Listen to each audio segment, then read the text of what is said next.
Heidi, de Johanna Spyri. Capítulo 23. Adiós, pero hasta la vuelta. El día anterior se habían recibido en la cabaña noticias de que era seguro que la abuelita llegaba. Fue Pedro quien, de buena mañana, trajo la carta, al llegar con sus cabras. El abuelo y las dos niñas habían salido ya. Blanquita y Diana esperaban también fuera de la cabaña. Sacudían alegremente su cabeza a la brisa matinal, mientras las niñas las acariciaban y les deseaban buen viaje. El abuelo, de pie ante ellas, miraba ya las lindas cabras de limpia y reluciente pelambre, ya a los frescos rostros que se inclinaban sobre ellas. Unas y otros debían complacerle, ya que el anciano sonreía con aire de satisfacción. En este momento apareció Pedro. Al ver el grupo que se había formado ante la cabaña, avanzó lentamente, tendió la carta al viejo, y cuando éste la tuvo entre sus manos, el niño retrocedió con aire de terror y volvía de vez en cuando la cabeza, como si temiera algo que pudiera atacarle por la espalda. Después, dando un brinco, se alejó hacia los pastos. «¡Abuelo!», dijo Heidi, que había seguido la escena con asombro. ¿Por qué Pedro imita ahora mismo al gran turco cuando siente restallar el látigo tras él? Este comienza por retroceder, después sacude la cabeza en todas direcciones y de pronto inicia una serie de grandes saltos. ¿Acaso Pedro sienta también a sus espaldas el sonido del látigo que merece?, repuso el abuelo. Pedro ganó de un salto la primera pendiente. Después, cuando ya no podían verlo, cambió de táctica. Se detenía a cada instante, volvía la cabeza en todas direcciones con aire temeroso, y después, repentinamente, daba un gran salto y miraba hacia atrás con el mismo gesto de terror que si alguien lo hubiera cogido por el cuello. Detrás de cada zarzal, de cada seto, Pedro se preparaba para ver surgir al agente de policía de Frankfurt, dispuesto a saltar sobre él. Cuanto más larga era la espera, más profundo era su terror. Heidi, entretanto, se ocupaba en poner la cabaña en orden, a fin de que todo estuviese en su lugar cuando llegase la abuela. Clara disfrutaba de veras viendo la actividad que desplegaba Heidi, yendo y viniendo de un rincón a otro. Siempre le producía gran placer verla trabajar afanosamente. Ocupadas de este modo, las niñas vieron deslizarse las primeras horas de la mañana sin que el tiempo se les hiciera pesado. Por fin llegó el momento en que vendría la abuelita. Clara y Heidi, preparadas para recibirla, salieron a sentarse en el banco que había delante de la cabaña, y allí se dedicaron a esperar los acontecimientos. El abuelo llegó también. Recorriendo los alrededores, había formado un ramo de gencianas de un azul profundo, color tan vibrante, realzado por los rayos del sol matinal, que al verlo, las niñas lanzaron una exclamación de gozo. De vez en cuando, Heidi dejaba el banco para mirar a lo largo del sendero y ver si se divisaba ya el cortejo de la abuelita. Al fin, apareció en la parte baja de la montaña, observando el orden previsto. Delante iba el guía, después la señora Sissemann, sobre su caballo blanco, y por fin un mozo que llevaba un gran cesto, pues la abuelita no quería en modo alguno aventurarse por los Alpes sin haber tomado toda clase de precauciones. Los viajeros se aproximaron lentamente. Al fin ganaron la cumbre. La abuelita divisó a las niñas desde lo alto de su caballo. «¿Qué significa eso? ¿Cómo, Clara? ¿No estás en tu sillón?», exclamó sorprendida, y bajando del caballo para correr hacia la neta. Y después de dar unos pasos, enlazó las manos diciendo con emoción: «Mi querida Clara, eres realmente tú. Tienes las mejillas frescas y sonrosadas, hija mía». Y fue a abalanzarse sobre Clara. Pero en un abrir y cerrar de ojos, Heidi se levantó y ofreció el apoyo de su hombro a Clara, la cual se puso también en pie para avanzar al lado de su amiguita. La abuela se detuvo profundamente sorprendida, creyendo, de momento, que Heidi iba a hacerle presenciar una de sus características extravagancias. Mas, oh, qué sorpresa se presentó a su vista. Clara, firme y segura sobre sus pies, caminaba al lado de Heidi. Sus mejillas eran tan frescas y rojas como las de las campesinas. La abuela corrió hacia ellas, riendo y llorando al mismo tiempo. Rodeó con sus brazos a Clara, después a Heidi y por fin otra vez a su nieta. La alegría la ahogaba y no hallaba palabras para expresar lo que sentía. De pronto, su mirada se dirigió al viejo el cual, de pie junto al banco, contemplaba el grupo sonriendo de satisfacción. Enlazando el brazo de Clara al suyo, se dirigió con ella hacia el banco, lanzando continuas exclamaciones de alegría al ver que podía andar así al lado de su nietecita.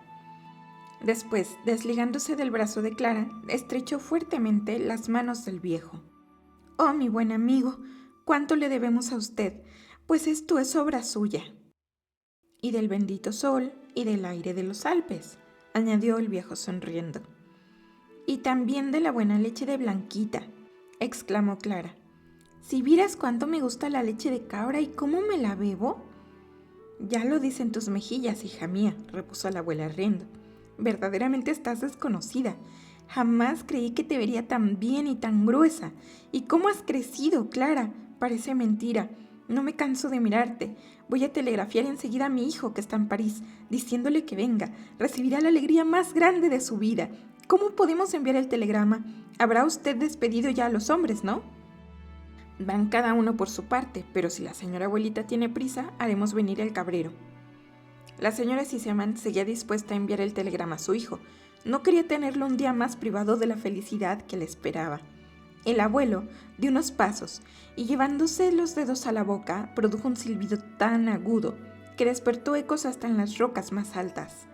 Poco después, Pedro, que conocía perfectamente esta señal, llegó corriendo y pálido de terror. Creyó que el viejo lo llamaba para presentarlo a la policía, pero tan solo le entregaron un papel en el que la abuela había escrito unas cuantas líneas. El viejo le explicó que no tenía más que bajar a Drfli y entregar el papel en la oficina de correos, diciendo que el viejo se encargaría del pago, pues no se le podían encargar a Pedro tantas cosas de una vez. El niño se alejó con el papel en la mano y muy satisfecho al ver que no había llegado ningún policía de Frankfurt. Cuando Pedro se hubo marchado, se sentaron los demás a la puerta de la cabaña, y la señora Sissemann hizo que le contaran todo lo sucedido desde la llegada de Clara. Si la abuelita supo cómo el abuelo había comenzado por hacer que Clara se estuviera de pie un ratito cada día, obligándole a mover las piernas suavemente, cómo se la había conducido a los prados después de que el viento arrojó el sillón desde lo alto de la montaña, y cómo Clara, en su deseo de ir a ver las flores, se había decidido a dar los primeros pasos. Este relato hecho por las niñas fue muy largo, pues la abuelita las interrumpía con exclamaciones de sorpresa y no cesaba de decir: «Pero, ¿es posible? Si parece un sueño. ¿Estamos todos bien despiertos? ¿Es cierto que estamos sentados ante la cabaña y que la niña de mejillas redondas y rosadas es mi pálida y débil Clara de otros tiempos?»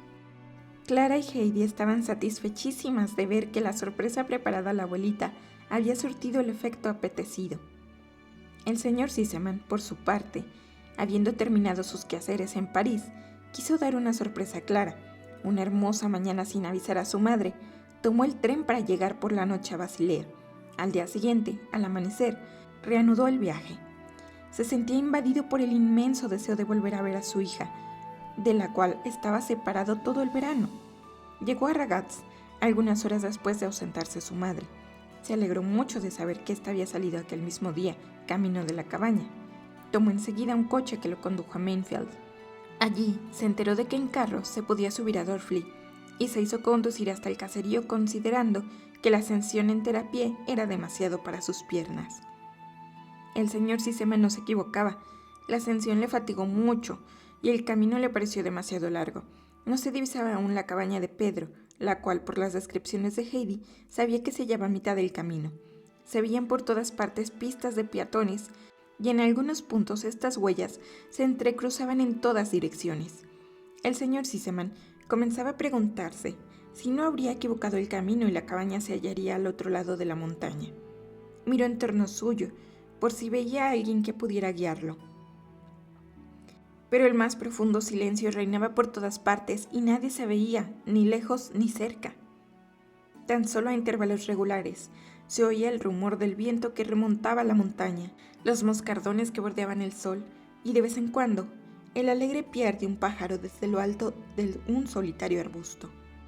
El señor Sissemann se detuvo para que la brisa de los Alpes refrescara su cálida frente.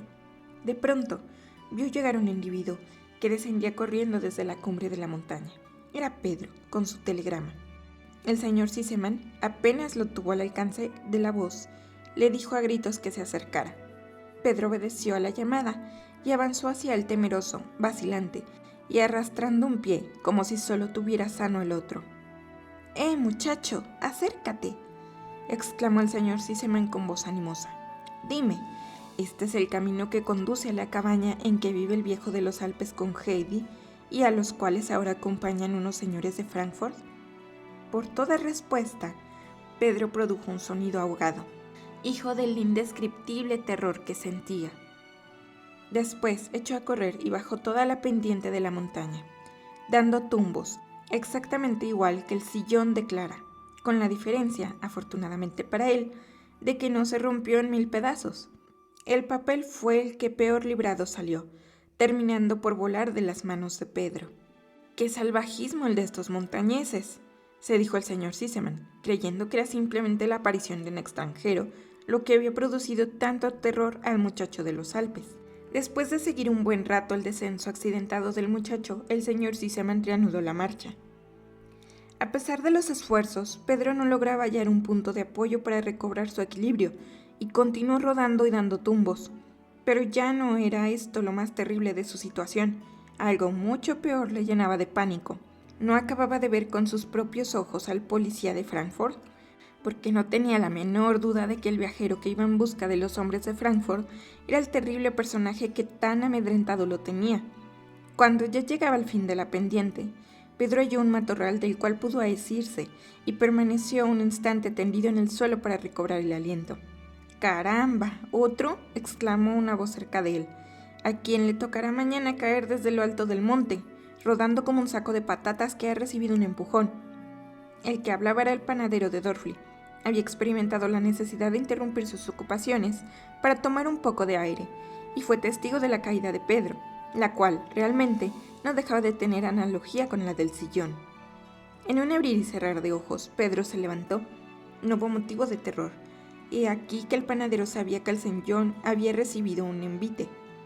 Sin volver la cabeza, Pedro sintió la necesidad de volver a subir la cumbre de la montaña. Su mayor deseo en aquel instante era hallarse de nuevo en la cabaña para deslizarse inadvertidamente en su lecho, donde nadie podría dar con él. En ninguna parte se creía tan seguro como en la cama, pero las cabras estaban parciendo todavía. El viejo le había rogado que volviera cuanto antes, a fin de que el rebaño no estuviera solo durante mucho tiempo. Pedro sentía más respeto hacia el viejo que hacia nadie. Era tanto el miedo que le tenía, que jamás habría osado desobedecerle en lo más mínimo. Continuó pues su camino, pero sin correr. El accidente de que acababa de ser víctima no podía menos de tener sus consecuencias, y el pastor cojeaba y gemía al reanudar la marcha. Poco después de su encuentro con Pedro, el señor Sissemann llegó a la primer cabaña. Seguro entonces de ir bien por el camino, halló nuevas energías para reanudar la marcha, y después de una larga y penosa ascensión, llegar al tan deseado fin. Ante él hallábase la cabaña tras la cual los viejos abetos balanceaban sus sombrías copas.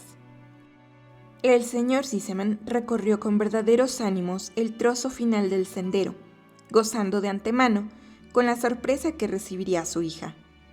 Pero ya había sido visto y reconocido desde lejos, y era él quien iba a recibir una sorpresa que estaba muy lejos de esperar.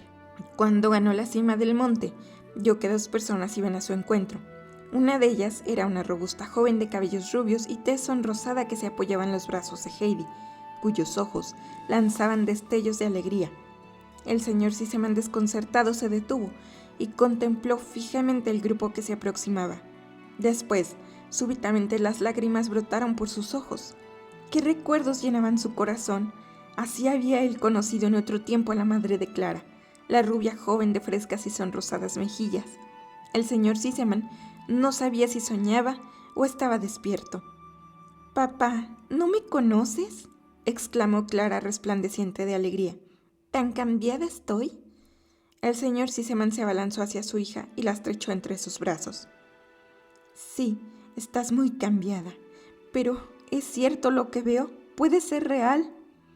Y el venturoso padre dio un paso atrás para cerciorarse de que su hija no era una visión que iba a desaparecer de su vista. «¿Eres tú, Clarita? ¿Realmente eres tú?», repetía sin dejar de contemplarla. Después rodeó a su hija con sus brazos y volvió a mirarla como si no pudiera creer que la niña que estaba ante él fuera verdaderamente su hija Clara. La abuela llegó enseguida, deseosa de presenciar la alegría de su hijo. «Bien, hijo mío, ¿qué te ha parecido?», exclamó acercándose. «Tú me reservabas una sorpresa, pero la que acabas de recibir es aún más grande, ¿verdad?». Y la feliz madre estrechó las manos de su hijo. «Ahora, hijo mío», añadió, «ven a saludar al abuelo, que es el bienhechor de todos». «Cierto, y también es preciso que salude a mi amiguita Heidi», dijo tendiendo la mano a la niña. «¿Qué, siguen siendo los Alpes el secreto de la salud? Pero no hace falta preguntarlo, estás tan fresca como una flor silvestre. Me alegro de veras, hija mía, muy de veras». Heidi, llena de gozo, contemplaba con ojos brillantes al amable señor Sissemann. Había sido tan bueno con ella. La idea de que los Alpes le reservaban una sorpresa tan inmensa conmovía su corazón infantil. La abuela condujo entonces a su hijo al lado del viejo de los Alpes. Le estrechó la mano y el señor Sissemann expresó al buen hombre su profunda gratitud por la sorpresa que había recibido al ser testigo del estupendo milagro. La abuela, que conocía todos los detalles del acontecimiento, les dejó hablar a su gusto y se fue a hacer una nueva visita a los añosos abetos. Una nueva sorpresa le aguardaba al pie de los árboles. Allí, donde las ramas dejaban un espacio libre, resplandecía un montón de magníficas gencianas de un azul purísimo, tan frescas y hermosas como si hubieran nacido allí. Enlazó las manos con gesto de admiración. «¡Qué delicioso! ¡Qué flores hermosas!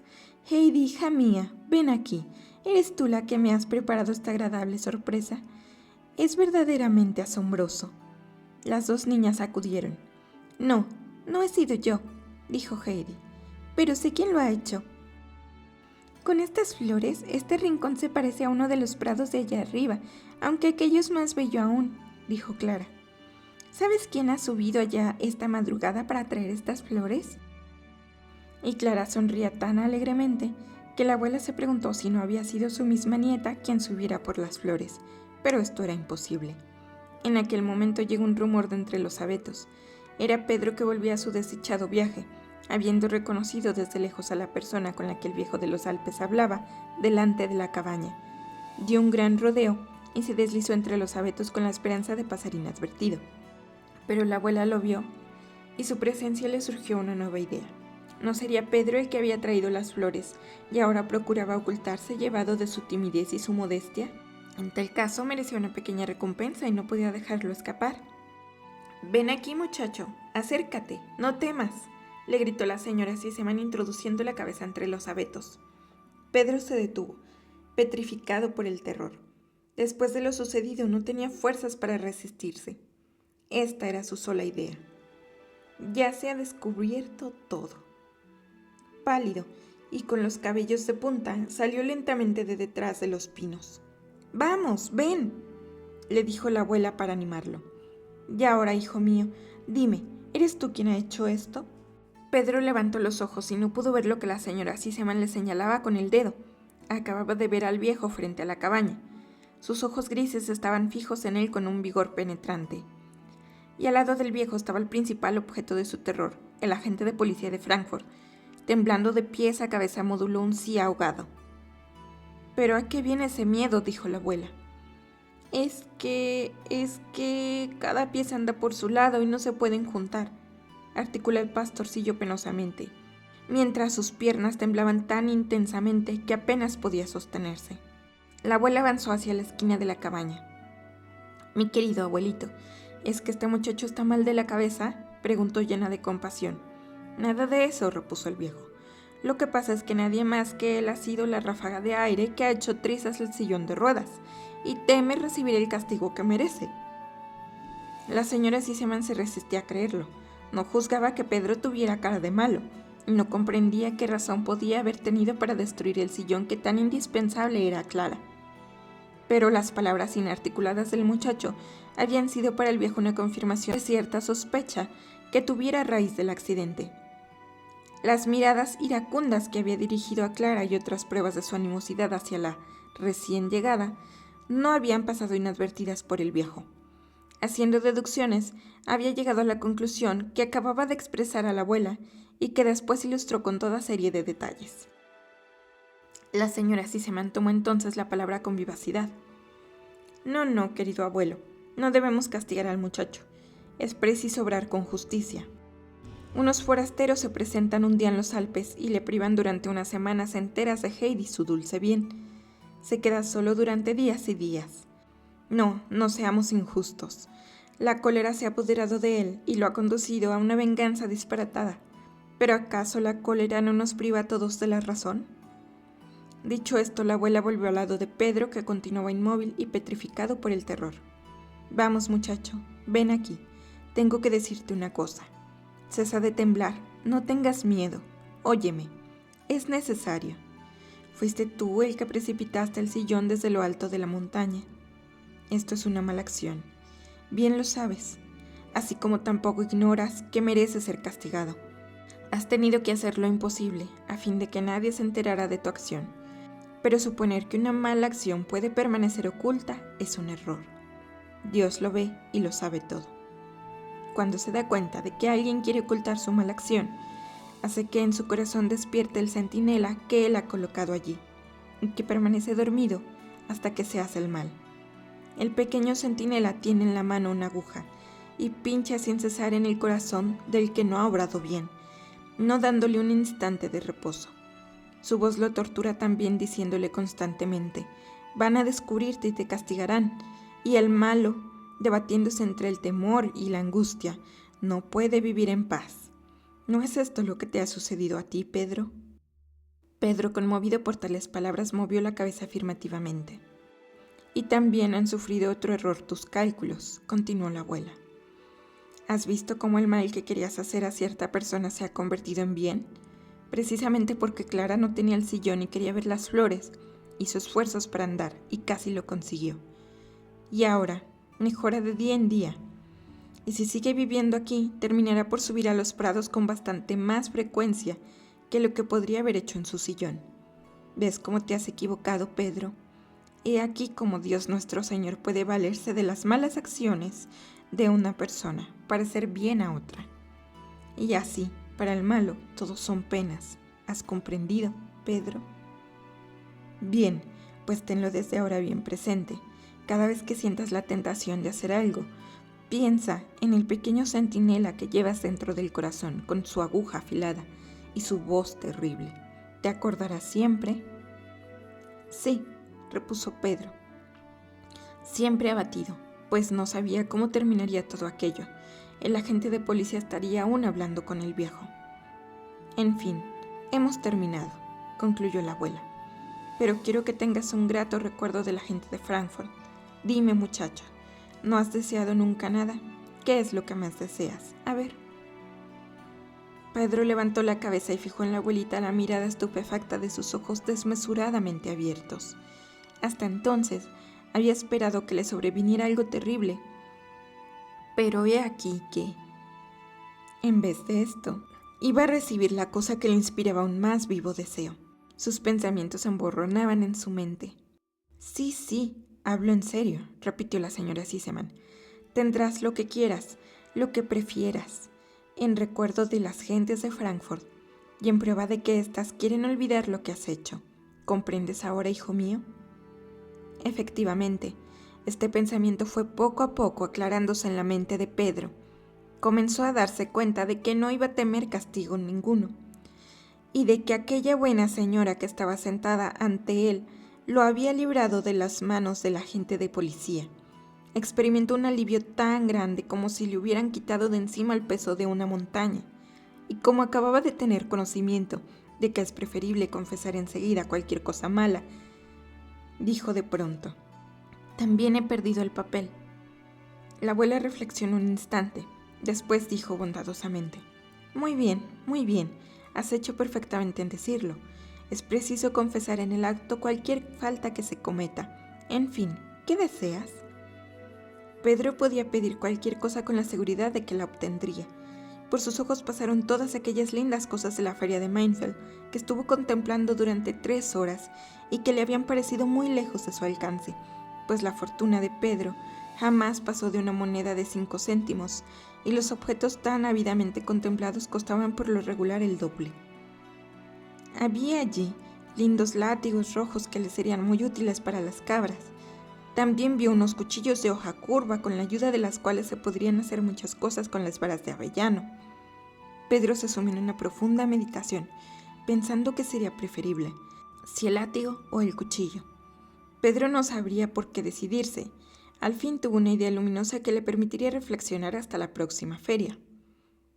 10 céntimos, repuso con decisión. La abuela sonrió. No es deseo exagerado. Bien, ven aquí.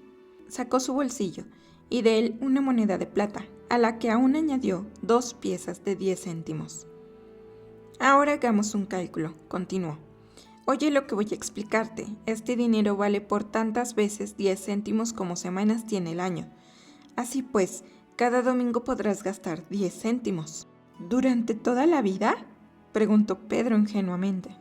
Esta vez la señora sí se mantuvo tal arrebato de hilaridad que su hijo y el viejo dejaron de hablar para ver lo que sucedía.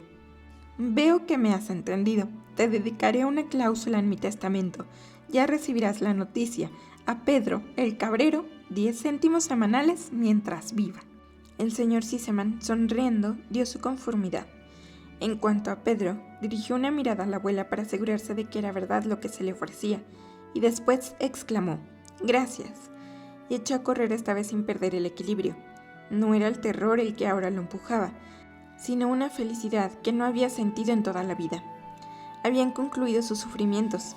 Tenía asegurados 10 céntimos por semana durante toda su vida. Más tarde, cuando todos estaban reunidos después de comer ante la cabaña y se hablaba de las cosas más diversas, Clara se apoderó de una mano de su padre que mostraba una animación cada vez más gozosa y le dijo: «Oh, papá, si supieras lo que el viejo ha hecho por mí, nunca, nunca lo olvidaré.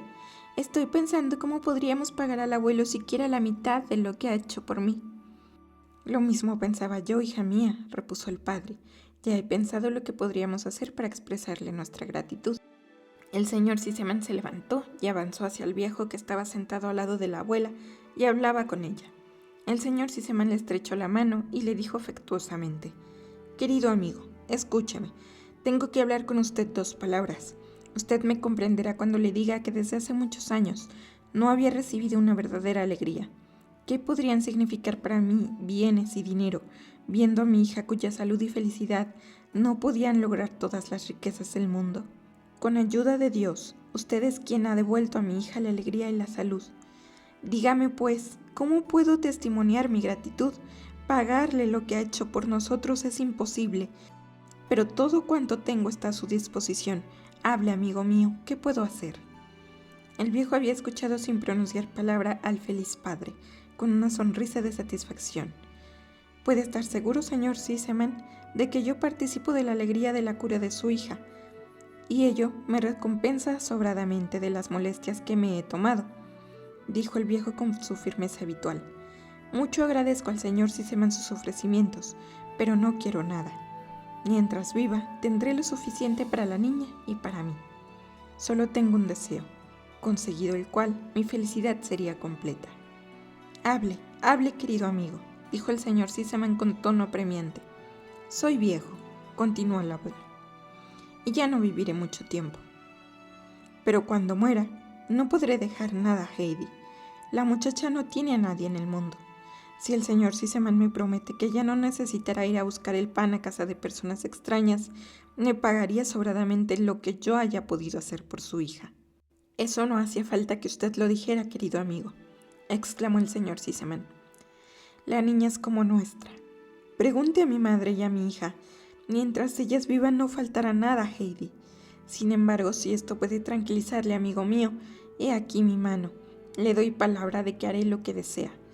Yo lo tendré previsto para que así se haga, aunque me muera. Pero oiga otra cosa.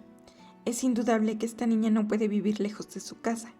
Hemos podido comprobarlo, pero tiene contraídas algunas amistades. Yo conozco a una persona en Frankfurt que en este momento está poniendo en orden sus cosas para poderse marchar a descansar durante el resto de su vida. Hablo de mi amigo el doctor, que vendrá aquí este año para pediros consejo respecto a su instalación en esta comarca, y que en compañía de ustedes se siente mejor que en la de cualquier otra. Por lo tanto, la niña tendrá cerca de ella 2 personas que la cuiden, y las 2 pueden vivir aún mucho tiempo. Dios lo quiera, dijo la abuela. Y para expresar su asentimiento a las palabras de su hijo, estrechó larga y cordialmente la mano del viejo. Después echó los brazos al cuello de Heidi y le dijo: «Y tú, querida Heidi, has de decir también qué es lo que deseas. Vamos, ¿no desearías ver cumplida alguna cosa?» «Oh, sí, una», repuso la niña con ojos brillantes de gozo. «Dime cuál es». «Me gustaría tener mi cama en Frankfurt con sus 3 grandes almohadas y la gruesa colcha. Entonces la abuelita de la cabaña tendría alta la cabeza y podría respirar bien. También la colcha le daría suficiente calor y le evitaría tener que acostarse con el chal puesto en las noches frías». Heidi en su entusiasmo había dicho esto sin respirar.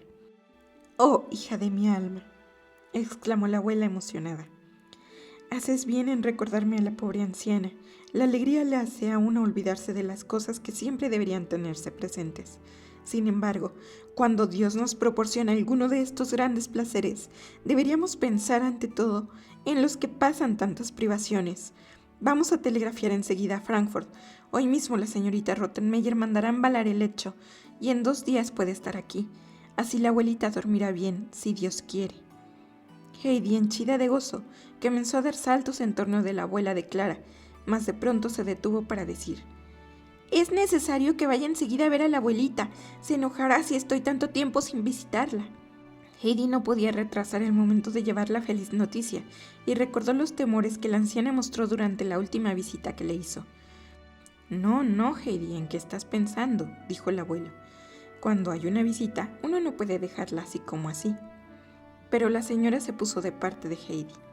«Querido amigo», dijo, «esta niña no comete obrando así un error tan grande. Hace ya muchos días que la anciana se ve privada de ella por nuestra causa. Vamos todos juntos. Yo esperaré allí mi caballo para ir enseguida a telegrafiar a Frankfurt, diciendo que manden la cama. ¿Qué te parece, hija mía?». Hasta entonces el señor Sissemann no había tenido ocasión de exponer sus proyectos.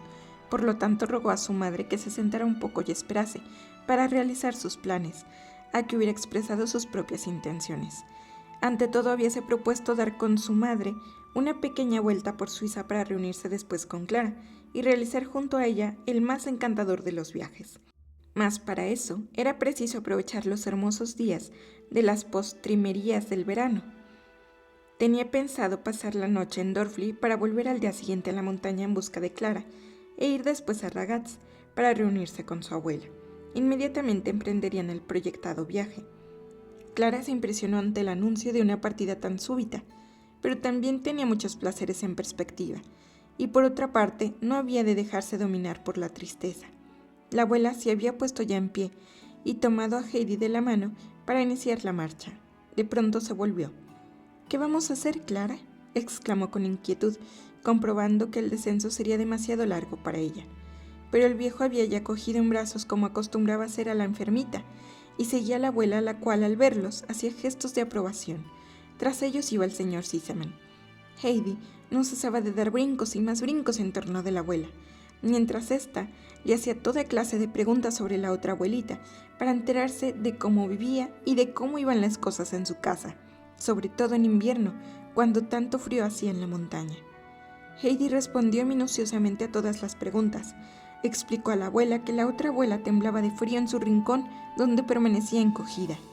Detalló también lo que la pobre vieja tenía, y sobre todo lo que temía. La señora Sissemann escuchaba con vivo interés todo lo que la niña le contaba. Al fin llegaron a la choza del cabrero. Brígida estaba en aquel momento tendiendo al sol una de las 2 camisas de Pedro, a fin de que éste pudiera cambiársela cuando la que llevaba estuviera demasiado sucia. Al ver a la gente que llegaba, se apresuró a entrar en la choza. «Ya se van todos, madre», dijo. «Parece que vayan en procesión. El viejo los acompaña y lleva a la niña enferma». «¿Es verdad eso?», suspiró la abuela. «Así pues, también va Heidi, ¿y con ellos? Si viniera aunque solo fuera para darme la mano, si pudiera tenerla a mi lado aunque solo fuera un instante». En ese momento la puerta se abrió de pronto, y en 2 saltos Heidi se plantó al lado de la abuela y se arrojó en sus brazos. «Abuelita, abuelita, me mandan la cama de Frankfurt, las 3 almohadas y la gran colcha. Dentro de 2 días estará aquí. La abuelita de Frankfurt me lo ha ofrecido». Heidi dijo estas palabras atropelladamente, deseosa de ver el efecto que causaban a la abuela de la choza. Esta sonrió, pero dijo con una sombra de tristeza: «Oh, cuán buena debe de ser esa dama. Debí alegrarme de que te protegiera, pero me queda tan poco tiempo de vida». «¿Qué es eso? ¿Qué es eso?», preguntó una voz amistosa cerca de la anciana, en tanto que la señora Sissemann, que lo había oído todo, estrechaba su mano. No se trata de eso. Heidi continuará al lado de la viejecita para seguir alegrando su vida. Nosotros queremos también volver a ver a la pequeña, pero ya vendremos en su busca. Vendremos anualmente a los Alpes, pues tenemos razones para renovar en este sitio nuestra acción de gracias a Dios, que tan gran milagro ha realizado en nuestra hija».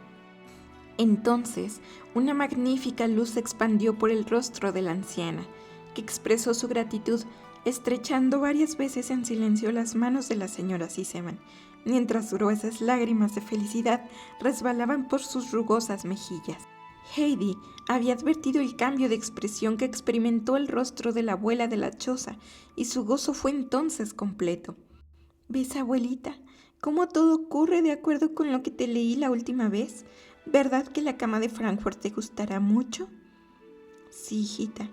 Oh, cómo se acuerda el Señor de mí todavía», repuso la anciana con profunda emoción. «¿Cómo es posible que haya gente tan buena que se preocupe por una pobre vieja y le haga tanto bien? Nada fortifica tanto nuestra fe en Dios como ver que hay gentes tan bondadosas que se compadecen de una pobre vieja como yo». «Mi buena viejecita», repitió la señora Sissemann, «ante Dios todos somos igualmente miserables y tenemos la misma necesidad de Él. Ahora le decimos a usted adiós hasta la vuelta. El próximo año, apenas lleguemos a los Alpes, haremos una visita a la anciana que no olvidaremos jamás». Dicho esto, la señora Sissemann volvió a tomar la mano de la viejecita y se la estrechó cordialmente, pero no se fue enseguida, como era su intención, pues la anciana no cesaba de dar muestras de gratitud, pidiendo para su bienhechora y para todos los de su casa la bendición de Dios. Finalmente, el señor Sissemann y su madre continuaron el descenso hacia el valle, mientras el viejo reanudaba con Clara el camino de la cabaña, y Heidi danzaba en torno de ellos, ante la perspectiva de lo que la anciana iba a obtener. A la mañana siguiente, Clara lloró mucho al despedirse de aquellos Alpes, donde había pasado los mejores días de su vida. Pero Heidi la consoló diciéndole: «Pronto llegará de nuevo el verano, y entonces volverás. Esta vez podrás andar desde el primer día. Subiremos todas las mañanas a los prados con las cabras para ver las flores, y esta hermosa vida renacerá». Como estaba convenido, el señor Sissemann subió a buscar a su hija. Se quedó un rato hablando con el abuelo, al que aún tenía cosas que decir. Clara enjugó sus lágrimas, un tanto consolada por las palabras de Heidi. «Di otra vez adiós al abuelo de mi parte y a todas las cabras, especialmente a Blanquita. Oh, quisiera poder hacer un regalo a Blanquita. Ella ha contribuido mucho a mi corazón». «Puedes hacerle uno», replicó Heidi. «Mándale un poco de sal. Ya sabes lo que le gusta tomarla de las manos del abuelo por las noches». El consejo complació a Clara. «Oh, entonces le mandaré de Frankfurt 100 libras de sal», exclamó gozosamente. «También quiero que tenga ella un buen recuerdo de mí». En este momento, el señor Sissemann hizo una seña a las niñas, pues era hora de partir. El caballo blanco de la abuela había subido en busca de Clara, que ya no tenía necesidad de la silla de manos. Heidi avanzó hasta el extremo de la meseta, y desde allí estuvo diciendo adiós con la mano a Clara hasta que el caballo y el amazona se hubieron perdido completamente de vista. La cama ha llegado de Frankfurt, y la abuela duerme en ella tan bien todas las noches que pronto recobrará las fuerzas perdidas. La abuela de Frankfurt no ha olvidado el crudo invierno de los Alpes y ha enviado a la choza del cabrero un gran fardo de abrigos para que la anciana pueda arroparse bien y no tenga que permanecer en un rincón temblando de frío. En Dorfli va a construirse una magnífica casa, El doctor ha llegado y se ha instalado provisionalmente en su antiguo alojamiento. Aconsejado por su amigo, ha comprado el edificio en que el viejo de los Alpes y Heidi han pasado el invierno. Es una magnífica casa señorial, como puede comprobarse por su gran sala provista de una hermosa chimenea y por las decoraciones artísticas de los azulejos. El doctor hizo reparar para su uso esta parte del edificio. El otro lado será dispuesto para que pasen el invierno en él el viejo y su nieta, pues el doctor sabía que el viejo era un hombre que gustaba de la independencia. Detrás se construirá un pequeño establo de sólidos muros, donde Blanquita y Diana pasarán cómodamente los inviernos. El doctor y el viejo de los Alpes son cada día más amigos. Cuando ambos recorren la obra para ver sus progresos, sus conversaciones regularmente se refieren a Heidi, pues el mayor placer de uno y otro lo construye el pensar que vivirán bajo el mismo techo que la niña. Mi querido amigo, decía finalmente el doctor de pie ante el viejo de los Alpes, usted debe ver las cosas como son. Comparto con usted toda la alegría que nos procura la pequeña, como si yo fuera, después de usted, su más próximo pariente. Por lo tanto, quiero también compartir los deberes de preocuparme de su porvenir. Así tendré también derecho a ella y podré esperar que me cuide en los últimos días de mi vida, lo cual ha de construir mi mayor placer. A cambio de esto, todo lo mío será para ella, por lo cual tanto usted como yo podremos abandonar tranquilamente este mundo. El viejo estrechó la mano del doctor. No pronunció palabra, mas su amigo pudo leer en sus ojos la emoción y la alegría profunda que acababa de causarle. Durante esta conversación, Heidi y Pedro estaban cerca de la abuela de la choza. Una tenía tanto que contar y el otro tanto que escuchar, que no hallaban ocasión de separarse de la abuela. Heidi contaba a esta todo cuanto durante el verano había ocurrido en los Alpes, ya que entonces muy pocas veces pudo bajar a la choza del cabrero. De los tres no había podido decirse cuál era más feliz, ya fuera porque nuevamente estaban juntos, ya por los acontecimientos maravillosos que se habían desarrollado, pero el rostro de Brígida expresaba, si cabe, una alegría mayor aún, pues con la ayuda de Heidi había logrado desembrollar la historia de los 10 céntimos perpetuos. Sin embargo, la abuela puso fin a la conversación diciendo: Heidi, léeme uno de esos cantos de acción de gracias. Me parece que no debía de hacer otra cosa que alabar y bendecir a Dios por el bien que nos ha hecho. Fin.